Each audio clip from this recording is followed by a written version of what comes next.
Welcome to One Sharp Sword, cutting through to what matters most. I'm Dr. Wayne Pernell, Dr. P, your guide on this journey, the Outfluencer. With me today, a very special guest.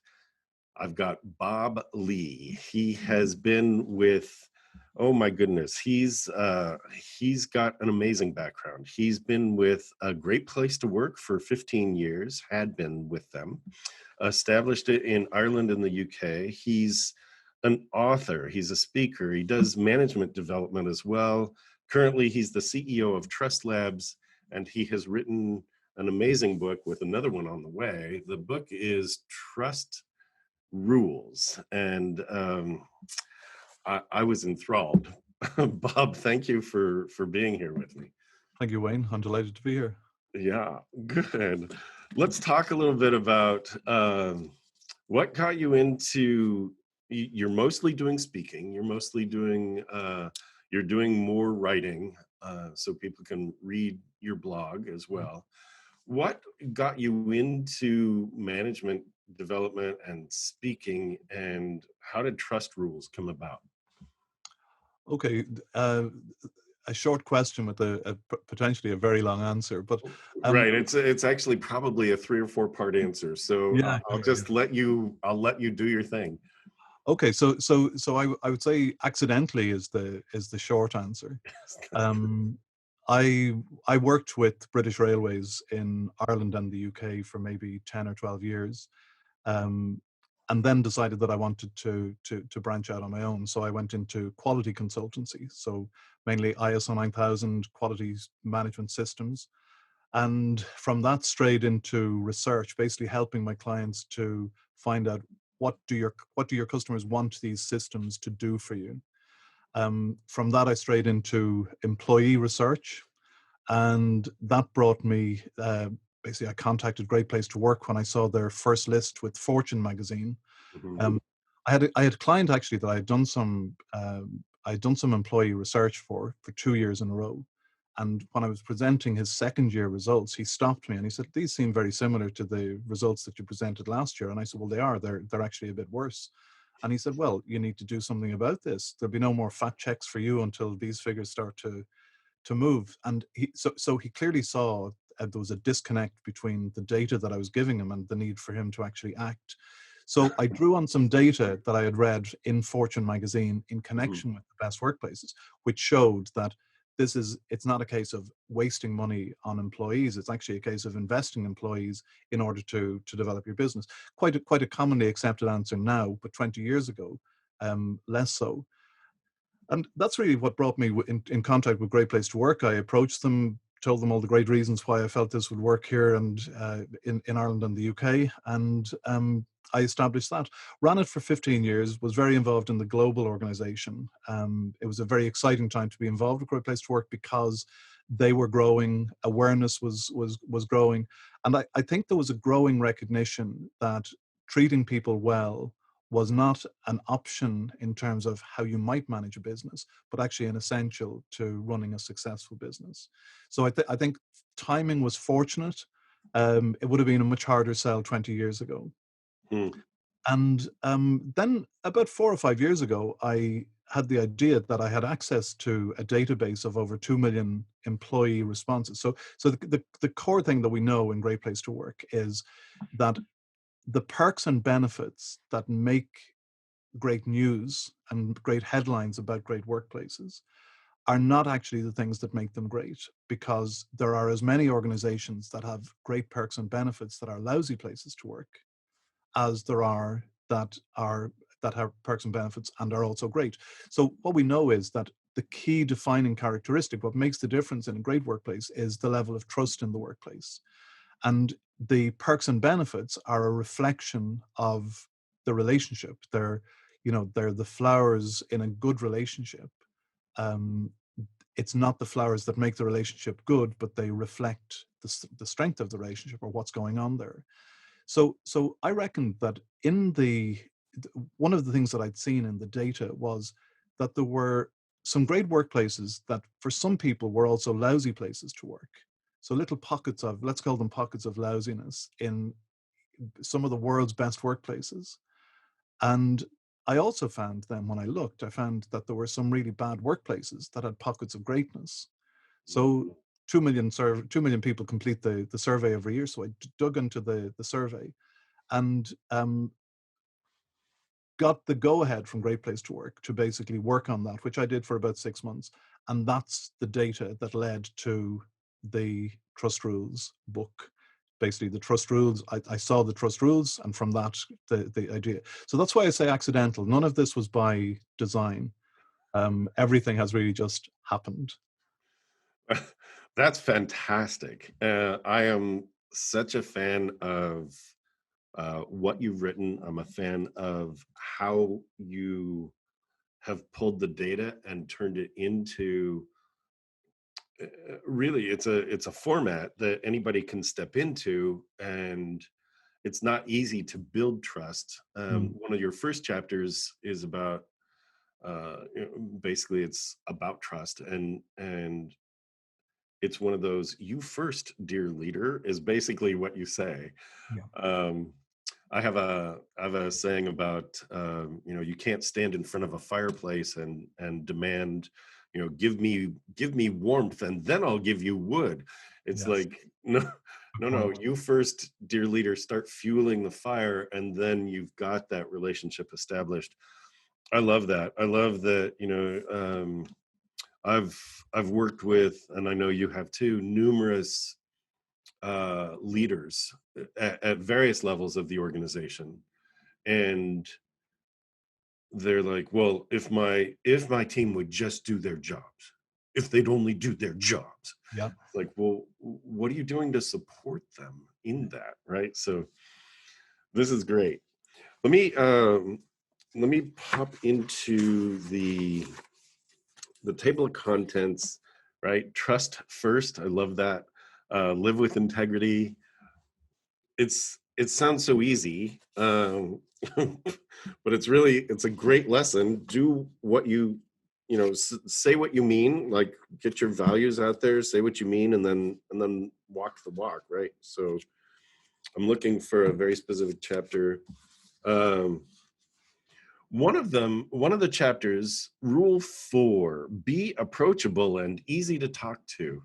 Can yeah, you can you talk about that a little bit? Because some people I've worked with leaders and they're like, well, my door's always open, so I don't know why, people don't want to come and see me. It's like, yeah, um maybe the frown, maybe the growl, maybe the scowl, maybe yeah. maybe you should close your door. Well, the thing it's a really good way to introduce it because, like, I've never heard any leader boast about the fact that they have a closed door policy. Right? So, Right. so Right. it stands to reason that most managers, most leaders will think of themselves as having an open door policy. But that's very different to being approachable and easy to talk to because, um, approachability is about the vibe that you give off. You can be the busy leader bustling through the factory or through the workspace, um, and you can be visible and you can be accessible physically, as in I can reach out and touch your suit, or I can touch your skirt as you pass by. But that doesn't mean that I feel comfortable to bring something up with you. And Right. it's the difference between, if something is important enough that I need to go and have a conversation with my manager, then I'll get up the courage to do it. Most people will eventually, but in proportion to the importance of what it is that I need to talk about. And the chances are that's going to be something that's more important to me than it is to the organization. So, for example, if I need to rearrange my work hours or if I need a raise, then I'll eventually get the courage. But if it's just an idea that I've had about how we could do things better, or I've noticed that customers have been asking for this particular product and we don't seem to have it. Mm, Now, that's where approachability pays a dividend, because so I use it's a common phrase, managed by walking around. So it sure. it but so a manager or a leader who is habitually available, who drops by to shoot the breeze, it's much more likely that I'd say, while you're here, um, I wanted to bring something up with you. Nice. And so when in my talks, the picture that I use to illustrate be approachable and easy to talk to is that of a king on this huge dais with maybe 70 or 80 steps leading up to it. And there's no doubt at all, the king is there, and or the emperor is there and visible. Um, and I can see the route. All I have to do is just walk up those 80 stairs, those 80 steps, and I'm there talking to him. Uh, but it's not really going to foster innovation. It's not going to foster a sense of teamwork, a sense of cooperation. Um, and one of the things that I feel is that often there's an insecurity about hiding behind a closed door, that the more secure managers are the ones who are happy to get out and chat, because they are coming from a place of honesty. And if they're asked a question that they don't know the answer to, they're comfortable to say they don't know it. They don't have to pretend to be this all-powerful leader, this all-powerful person. Great. That is so great. I have, you probably have your share of horror stories. I have one where the leader of this organization that I worked for was trying to groom me to become a better leader, and he demanded a red FIFO, a file folder, from his assistant. And he leans into me and he goes, "We're going to walk around with this, and it doesn't have to have anything in it, but people just have to think it does." And it's like, oh, really? Like, now I know who not to be and how not to Yeah, be, yeah, right? that's authentic leadership. Yeah, yeah, A red FIFO. I need yeah. my red FIFO. It's like, oh, ouch. Um, No, one of the points you made there, you said like it's not easy. I would argue it's, if your mindset is right, I think yes. it's easy to be a high trust leader. Um, I think the struggle is if there's a conflict between the behaviors and what you believe. Because remember, we're often, if we're lucky, whether we've done a degree or whether we've done a master's or whether we've been on a grad program or we've been developed by the organization, most of the development focuses on how to do things. So it's handling difficult negotiations. It's having how to have constructive feedback sessions. It's doing performance reviews. So most organizations are very good at developing managers who are good at managing, but there's never any conversation, or there's no element. I did an MBA, and not once in the MBA did anybody touch on anything to do with managing with sincerity, or managing Mm, with affection, or managing with respect.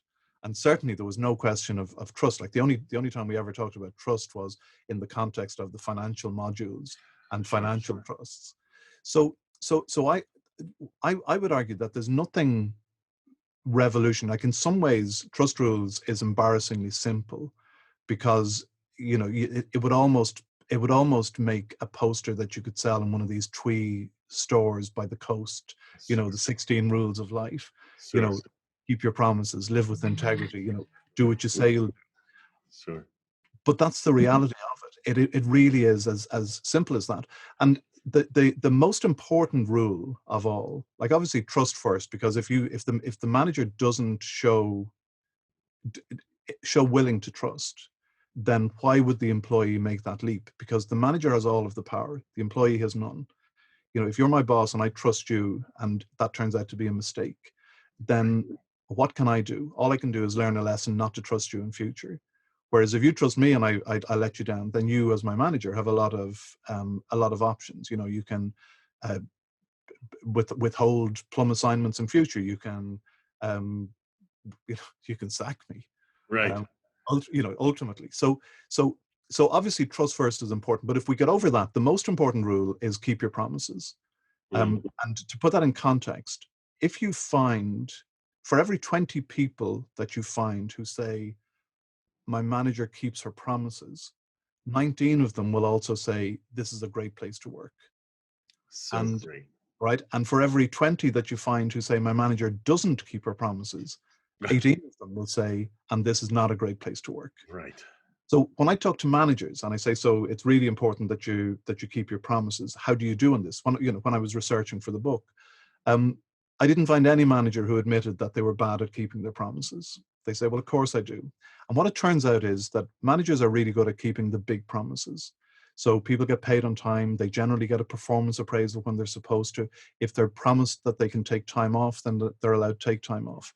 But what I found was that for employees, the small promises, promises that managers probably didn't even realize they were making. So for example, um, give me 20 minutes.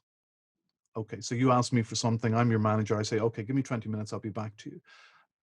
You may take that 20 minutes as literal because maybe your partner is at home wanting to know, are you going to be allowed to take vacation for that week? For me, it's just a vague commitment. It means I'll get back to you. Right. Um, Better still, let me think about it. Okay, so managers, I think, often use let me think about it as a shorthand for I really wish you hadn't brought that up and I'm going to Right. try and forget about it. Okay, so you come to me with a dumb idea and I say, "Oh, okay, yeah, okay, let me think about that." I'm not giving you a commitment I'm going to come back to you, but to you, it sounds like a commitment that I'm going to come back to you, you know? So you go home and your partner says, so did you talk to your boss about that great idea you had about giving everything away free or whatever it is? And you say, yeah, I told him and he said he's going to think about it. Wow, well done. So it's the language, and sometimes it's the language of wanting to be a pleaser that a Yes. manager may want to be, may want to do the right thing, but just lacks the organization to follow through on that desire to do. Or to keep out of conflict. Yeah. If I say maybe, I know I mean no, but you're going to hear yes. Yes. And so we're good for now, Yeah. and Exactly. Yeah. that's yeah, that's so important to think about that in terms of that's a promise. Yeah. You've made a promise, right? So circling back is important. Huge. It's huge. And one of the we're in the relationship business, right? Yeah. It's not it takes business out of transaction and into relationship. Mm, It's, can I rely on you to be there when I need you? And that goes two ways. That absolutely goes two ways. That's so good. yeah. Let me jump into a different chapter. It's sort of like a quiz for you almost, because I've got the book in front of me and you don't. So uh, Although, wait. um, uh, Oh, look. I I, did. oh, okay. I love show your appreciation. One of the reasons I love that is it actually ties to what we were just talking about. Um, in Gallup polls, the number one and number two reasons why people stay, and this, is that they believe they have meaningful work and they have been acknowledged. Yeah. And salary is actually number five on the list. Mm, Getting paid is number five on the list, right? yeah. So it's, people don't stay for the paycheck, they stay because they feel engaged in meaningful work and they're acknowledged for it. So Mm. talk a little bit about show your appreciation. Yeah. Well, so one of the things I'll do with an audience is I'll say, could everybody just put your hand in the air if you have ever had to complain to your boss about being appreciated too much. Uh, so Right. I've yet to see a hand go up. Oh So no, stop. Oh no. what is it always with the praise? So yeah, so I think it's reasonable to assume that as managers, if we and by the way, one thing I would just want to clarify, when I talk about managers and leaders, I'm purposely talking about managers because it's everybody is potentially a leader. Okay, and I do distinguish that. That's Um, awesome. okay, but there's also an element of management in every leader's job, Yes. and it's the manager part rather than the leader part that I'm focusing on. But I don't think there's anybody who's in a leadership position who can afford to ignore the trust rules, and I don't think there's any manager that can afford to ignore the trust rules, regardless of the extent to which they're also leaders. So that's just why I use the word manager. And I would say whether you're the CEO of an organization employing 20,000 people or whether you've got you and one other person, um, it's it's management as the concept, as in directing the business, whether it's conducting an orchestra or whether it's setting up a team and sending them out onto the sports field. Like it's that we're all managers. Okay, so in terms of showing appreciation, one of the one of the things is that managers will often wait until well, sorry, first of all, one of the things I found is managers sometimes are reluctant to praise too much in case that creates an expectation in terms of salary or in terms of that if I'm so brilliant I must be worth a lot more. Actually, Yeah. most of us don't seem to think like that. Most of us just seem to think I've done a good job and I'd like to They be told. noticed me. They Yeah, noticed me. yeah. Right? Uh, It's a feel good. yeah. Now again, just these are just a couple of things off the top of my head. So one of the things is, it's a cliche, but catch them doing something right, and the right time is now. So it's not at the end of the month when we have the all hands meeting. It's certainly not once a year at a convention or something to call them up by all means.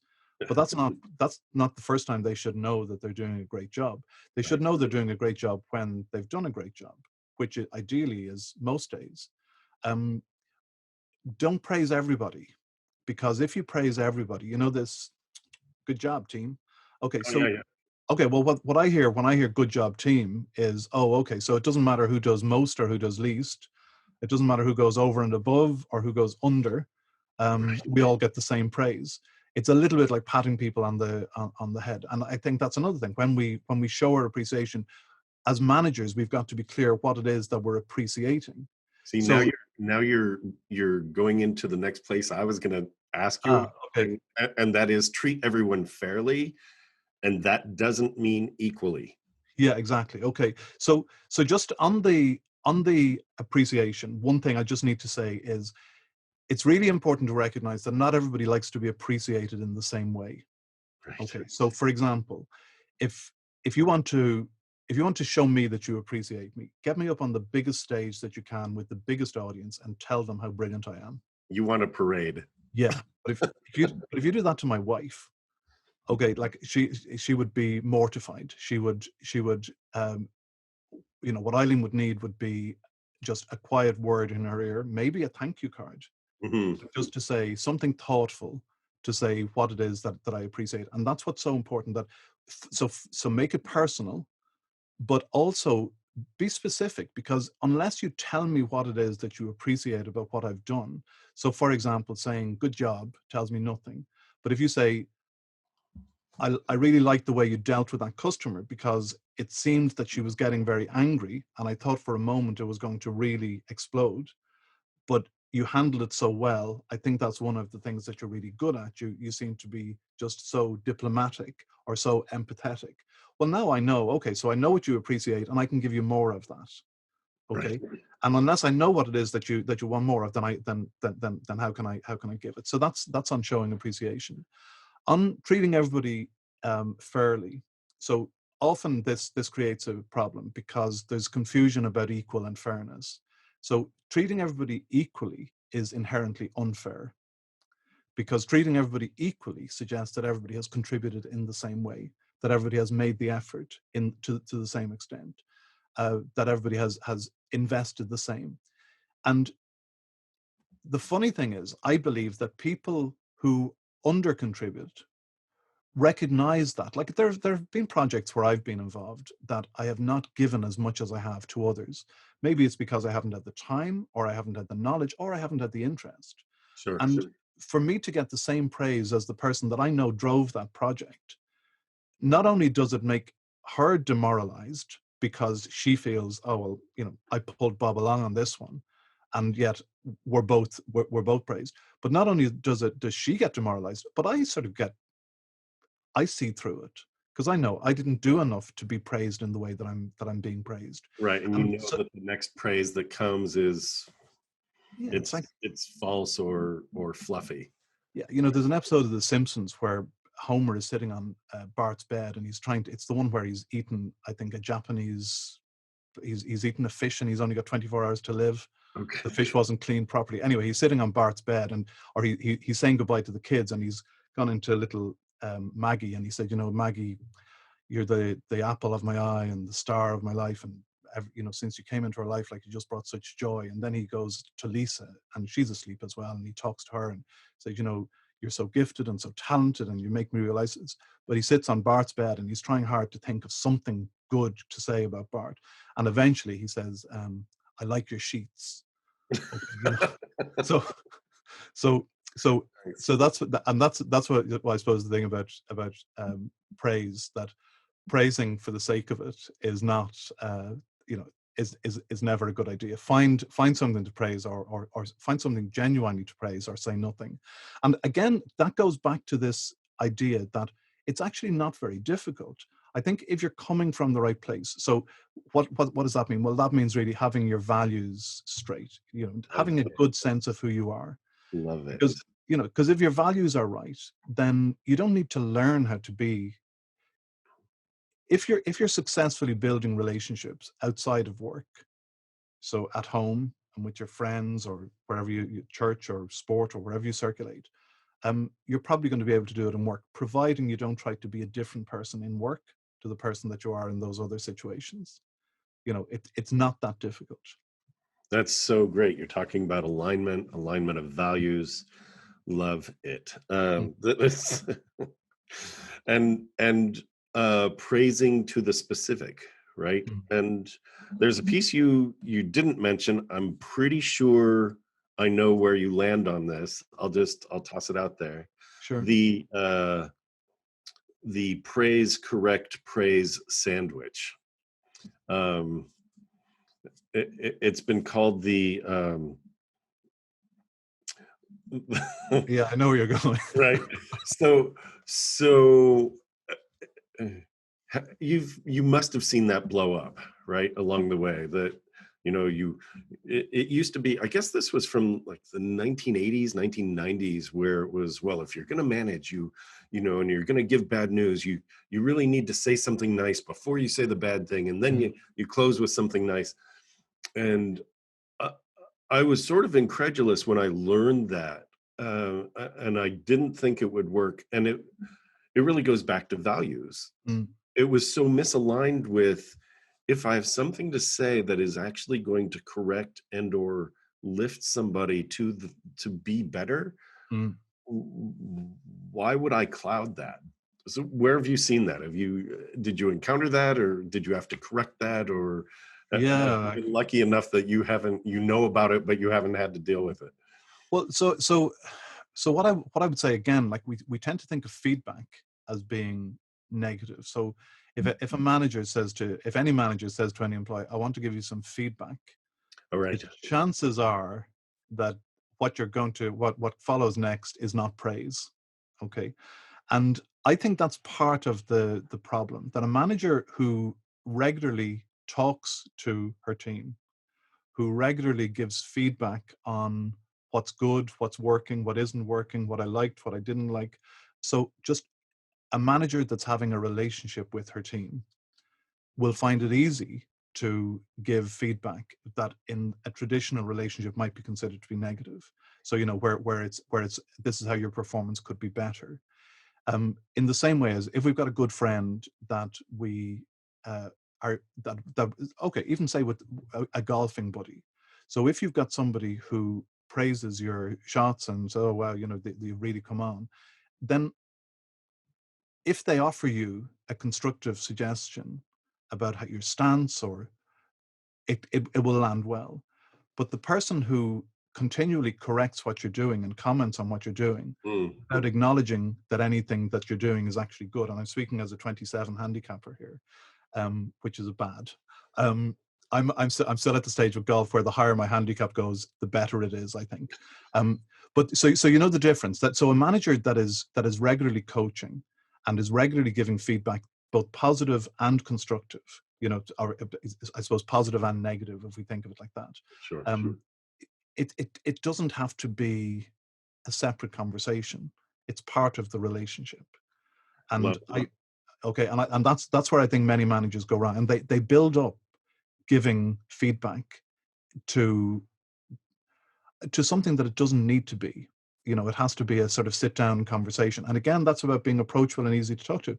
If I'm out on the floor regularly, and if you're used to me talking to you, then I can shoot the breeze with you, and I can say, by the way, I just noticed when you were cashing up there, One of the things that I think we could do differently or we could do better would be, or I see that you do it this way. Is there some reason? Have you spotted something that I haven't? Why do you do it that way? It's just it works in the context of a relationship Love it. rather than a transaction. It's all about the relationship versus the Yeah, yeah, and being curious, right? It's not about very often the why. This is one of the things I teach, that the why word, why'd you do it that way, mm, can be like an arsenal of blame and shame. I mean, yeah, it's, why did you do it that way, when really it's meant to be, hey, talk to me about how you got to this, like, mm, am I missing something? yeah, And then it becomes more relational. I want to hit one more thing in this book, and then yeah, I sure, want to ask you a couple other questions. yeah, You have a chapter in here called um, "Have Fun Together," yeah. and there's this quote that I want to read. Fun at work is simply the freedom to be yourself at work. It's knowing that your colleagues accept you as you are, and you accepting your colleagues on the same terms. Mm, I so want to celebrate that. It thank is you, thank you. right. Yeah, that's it. When you find a space where you can show up as your authentic self and you're accepted for that, it is huge. And Mm. that has to be one of the key factors in what makes for a great place to work. Yeah, I think so. I think so. Like the what got me um, intrigued by this idea of fun was that there's in different cultures the fun can mean different things, Mm, and I think some of what attracted publicity or what attracted editorial comment about the great workplaces in the early days were some of the wackier things that managers or leaders did to show that they were fun guys. So maybe dressing up in outrageous costumes or having um, having races, or we had the Herb Keller Southwest Airlines having the arm wrestle with his rival. So I think there was a sense that fun equated organized fun. mm, It equated to things that we do when it's like, are we having fun yet? And I sort of accepted that. And then one year I was looking at data for 15 European countries, and the Irish are, and I'm conscious of there's a cultural thing here. So in Ireland there's a word called crack. It's CRAIC, and it means fun. But having the crack is having fun. Now, obviously, if you're talking about saying, "Oh, we had a great a great night last night, we had great crack," uh, that would suggest that we're a nation of uh, drug using deviants or whatever. But certainly, the Irish would see themselves as being good fun, yeah, and okay, had a good time out together. yes. Now, It wasn't just out to, raise a ruckus or something. It yeah, was, yeah. we had a good time together. Yes, exactly, exactly. Now, I was looking at data for 15 European countries, and I was astonished to find that Ireland, I just wanted to say one yeah, thing. Talking yeah. about fun, and you actually light up when you go, and then I was looking at data, and it's like, not it's, really? Like, Well, me and data, yeah. fun. It was so much fun. I was looking at data for 15 European countries. Well, like Awesome. I mean, what I love about the data is that it's the insights that it gives you.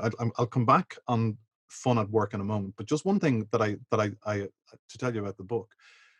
The original idea about the book was that I wanted to explore. I wanted to use this data to explore the differences between different cultures and countries. So, for example, I expected that we would find that trust that the rules of trust would be different, say in China, where you have much more of a collective mindset, where the whole is greater than the individual, than say the US, which is a much more individualistic culture. And so one of the things that the data showed me was that isn't the case, that there is no difference, essentially no difference by gender. I thought there might be by age. I thought that younger people might take different factors into account in a decision to trust. They don't. So age, gender, Length of service, the longer you've been with the company, still makes no difference. And nationality makes no difference. That Wow. okay, so if you think I use a series of statements to create the top 10, and if I have 13 statements, I can create the top 10 for every single country of 80 countries. Okay, so the order of them changes a bit, but those same statements make the top 10. So that's what I like about data, just the fact that it's not about what I think, it's about what the data says. And then the fun part is making sense of that. Going back to fun at work then, I was astonished to find that the Irish were ranked 13th out of 15 countries for that statement. This is a fun place to work. Wow. And the number one country was Germany. And racial or national stereotypes dictate that you would not think of Germany or Germans as being the funnest guys at the party. That's the Irish, as far as I was concerned. Right. So I dug into it, and one of the good things about the data is that you can also then look at the comments, because when we say, is there anything else you'd like to tell us about what makes this a great place to work? So what I discovered from that was that it is that freedom to be themselves, that it's not having to wear a mask to work. Mm. The person that you are when you say goodbye to your partner in the morning, or say goodbye to your cat in the morning, the person that you are when you say hello to the security person or the janitor, is the same person that's going to go through that day. And the more that we have freedom to be ourselves, the more relaxed we can be. And the more relaxed we are, I think the better the work we do. Right. If I'm relaxed, assuming that I'm coming from the right place, but if I'm relaxed, I can look after your customers better. I can deal with upset customers, or I can deal with slightly angry customers, because I'm comfortable in work. I'm allowed to be the same person that I am the rest of the time. And that's one of the things that, talking to employees, that they really lamented: the wasted opportunity, the fact that so many, most of our countries are run. So we've got the commercial activity of a country, but then we have everything else, which is the sporting backbone, the social backbone, the Hmm. church backbone. That's all run by volunteers. All the school bodies, the parent associations, it's all volunteers.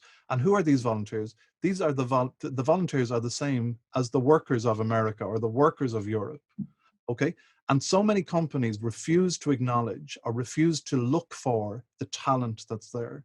So if you think about the people that are running all the voluntary sector, and how little they're allowed to contribute in their work situation, and that's, as I say, that's what more workers lamented than anything else, that nobody took the time to see who they were. Okay. And by seeing by taking the time, and this is the great thing about it, that anybody that picks up a copy of the book, or anybody that just, there's enough in what we've talked about to keep you going for a year in terms of modifying behavior. Just once you're coming from the right place, and once you're putting in the time and developing the relationships, you're going to be an exceptional manager, because in my experience, most managers don't do that. And that's the opportunity. That's how you get noticed, just by doing the simple things. That was awesome. That was just that last piece, right? That's how it's done. It Mhm. is. It's a series of the simple things. It's a series of recognizing what your values are and showing up in alignment with those values. Mm. It's a matter of um, really allowing people to express who they are at work. I remember when I was consulting with one organization, the one of the senior managers apologized to me, because I'm coming in and I'm listening, I'm looking at the way they do things, and this manager leans in and he goes, "Oh, I'm really sorry." I'm like, "About what?" He goes, "Oh, they're laughing up front," and I'm like, well, what part of that are you apologizing Mhm. for? Because I look for laughter in the workplace. Yeah. Oh, yes, but I was worried that it wouldn't be very professional. Mm. Uh, Describe professional. I mean, Yeah. define it. Who are your customers? Would they not rather come to a place where the vibe was one of, this is a fun place to work? Yeah. Yeah. Amazing, Yeah. amazing. Let me ask you two questions. You get to Sure. answer them in however you'd like. This is one sharp sword cutting through to what matters most.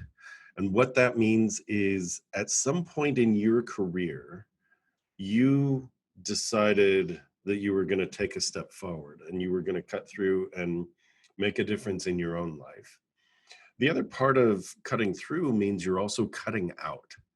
And so you made some decisions along the way to cut things out. This no longer is a part of who I am. Mm. Can you talk about that from your personal journey? I mean, you and I have both done a significant amount of consulting with from some pretty major companies. Mm. Personally, it's very different when we do this for ourselves. So, can you talk about that for your own journey? Yeah, I can. I would say there are two things that I would like to talk about. So one is this idea, taken from sport, about control the controllables. So in terms of giving up, it's giving up the desire to control everything. Mm, Okay, so it's surrendering really to the reality, which is that we control very little.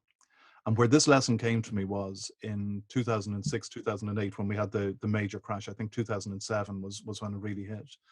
Um, and Ireland suffered more than many other countries because we had a screwed up banking system. We were, the country was over borrowed, and so when it hit, it hit really hard. And my business model at the time was a very, very high fixed cost. So if we hit 90% of our sales target, then we broke even.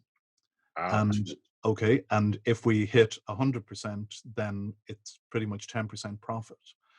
If you hit 120, then it's 30% profit. And obviously 50% means you're in loss. So in the space of 2 weeks, we lost about two-thirds of our bookings for that year because we would have most of our business come in over maybe a 3-month period. So so what I was looking at for this year was about 40% of our annual revenue with a team of 20 people. And by coincidence, I had a meeting with a sports psychologist, a guy who actually was the high performance director of the Irish Olympic boxing team. Mm, And one of the questions that I was asking him was, and I was genuinely fascinated because this whole thing of high performance sport, and I was saying, okay, so let's say if you're a kid and you're the fastest kid in your family, and then you're the fastest kid in your school, and you're the fastest kid in your city, eventually you qualify for the Olympics as the fastest runner in Ireland, and you go online and you see that there are 36 other people have qualified, and your time puts you 35th out of 36. mm, I said, so you've qualified for the Olympics, but you're going to the Olympics to come in last, right? To trail in your heat. I said, how do you sacrifice so much in order to go to the Olympics and be thought of as a loser? So Gary said to me, that's a great question, because every question that I subsequently found, every question is a great question. But he explained this concept about control the controllables. So he said, if you control your diet, you control your preparation, you make sure you've got your shoes right, you make sure you've got your singlet. So you do everything that's within your control. And maybe you'll come back from the Olympics ranked 32nd or 31st, 34th. Because if you can control your controllables better than everybody, than some others, then you're going to improve. mhm, But that conversation happened on that same day that I learned how decimated our business was. And it really was, I don't know what I would have done without the advice, but with that advice or with that thing, I just realized, okay, there are things that I can look after and things that I can't. So in the context of this COVID lockdown, for example, we now have a situation where there is, we were chatting before we started here. Um, I was saying in my line of business, most of my bookings are gone. I've nothing in the diary between now and the end of June. And that's from having only 7 free days in March, April, May, and June. So now I've got 4 free months. wow. Um, okay, so that's a pretty total collapse. Um, does it bother me? Yes, it does. But it's not something that I can do anything about. So what I'm now working on is I'm working on the talks that I'll give when we get back to business. So that might be next year. But there will certainly be conferences again. There will certainly be training again, and it's a case of saying, okay, what can I control, and what is not within my control. So I'd say that's definitely, and that was one of the hardest lessons, because as an entrepreneur, I Mm, like to, I've already got enough risk, so I don't want to have risk by leaving things loose and uncontrolled. That's the first that I thought I'd mention. And the other one is something that I've realized, I would say, in the last 5 or 6 years, um, and I still struggle to remember the lesson, and that's not to judge people by first appearances, or not to, you know, the way we meet somebody and we can think, I know that person's type, okay, and we never do. So good. All right, we never do. So good. We, you know the way, like, you've got, so say if I'm running a let's say a workshop for 16 people, and I struggle with this constantly. It's not a lesson that I've learned and that I've taken, that I've internalized fully. I struggle with it constantly. So one of the, just to give you a sort of a light-hearted example, with trust rules workshops, one of the things that I do at the beginning is I say, so just before we go anywhere, if you can just tell me who you are, what you manage, and then surprise me. And what I'm looking for is, I'm looking for people to open up so that I can show, it's when we share something about ourselves and when we know something about others, we can begin to build relationships. And it's often quite powerful, because managers will sometimes say, I know more about these 16 people after 10 minutes than I do about some people on my team. Because, but so the point I'm making is, I look around the room and there's usually one or two that I think I'm going to struggle with. Just, I don't know, maybe they seem a bit sour, or they seem a bit quiet or smart-assed or whatever. But the sort of thing that you'll get, like, I mean, there was one woman who said, "Oh, well," and she was one that I put down as difficult. Here, put down as difficult Yes. in my mind. So she goes, "Oh, well, my name is so and so. I manage a team of 18. Uh, surprise you. Oh, well, I used to be a biker chick." And say, "Okay, well, tell me about that." And then she ran with the Hell's Angel mob for 14 years. And it's those lessons that remind me, that you judge people at your peril. And by taking the time to allow people to tell their story, it's exactly what we've been talking about throughout this chat. Yes. By taking the time, and by creating time for them to tell their story, time for them to think, and time for them to share, and listening attentively. That, not like, I'm a great talker, I love talking, but I work really hard with, when I'm managing relationships, I work really hard to do far less talking and much more listening, because I know all the stuff that I know, but what I don't know is what you know. And that's what I want to get to. Beautiful. This is awesome. This is, I believe, a great place to wrap up. Where can people find more about trust rules and more about you? Okay, well, probably the best place is on LinkedIn. Just Bob Lee Trust Rules. Just search Bob Lee Trust Rules. That's probably the best place. There is a website, trustrules.com, but it's one of the things that I'm going to be working on in the COVID lockdown. Wait, is Uh, this a the, promise? yes, yeah, oh yeah, absolutely. Yeah. The book has been published in 10 editions in 7 languages. So it's in I Italian, saw it's in, that. That yeah, was wow. Yeah. yeah. I got mine on Amazon just for our listeners and viewers here. So it is available. It is absolutely worth the read. It is a book that I will be passing on to somebody who's in human resources, because I think this can be used broadly. So good. This is Super. great.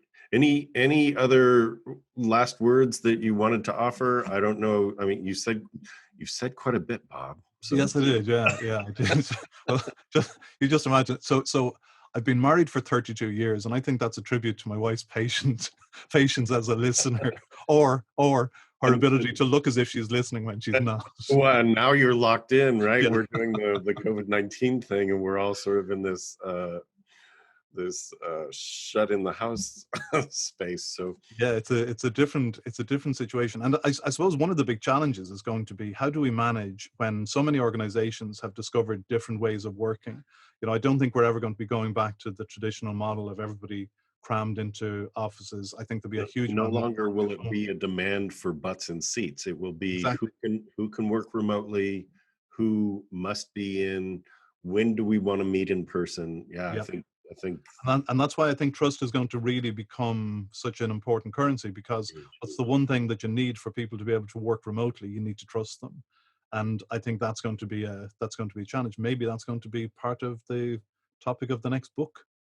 Who nice. knows? Nice. Really good. Bob Lee, thank you for joining me. This is One Sharp Sword, cutting through to what matters most.